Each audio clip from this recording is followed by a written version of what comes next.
It was a calm Saturday morning, the kind of morning perfect for fishing. The sun was just starting to rise, painting the lake in soft orange and pink hues.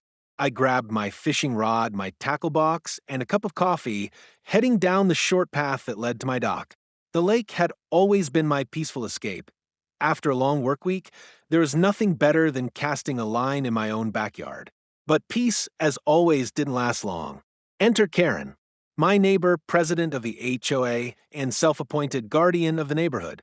The second she saw me setting up my chair on my dock, she marched over in her slippers, robe, and a scowl sharp enough to cut glass. "You can't fish here," she barked, arms crossed. I blinked. "Karen, this is my dock. On my property. I can fish if I want to." Karen shook her head like I was a misbehaving child. "It's against HOA regulations to fish off docks. You're disturbing the ducks." I chuckled. "Karen, I pay HOA dues like everyone else.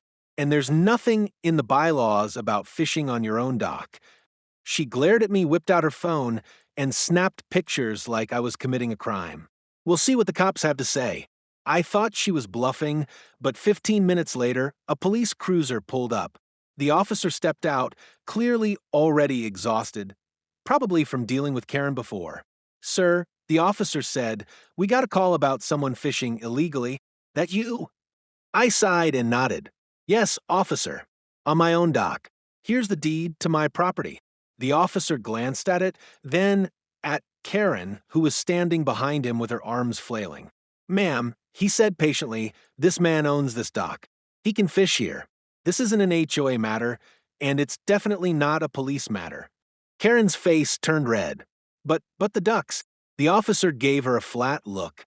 "Ma'am, please stop wasting police resources." Karen stormed off, muttering about community standards, while the officer tipped his cap at me and left. I settled back into my chair, cast my line again, and chuckled.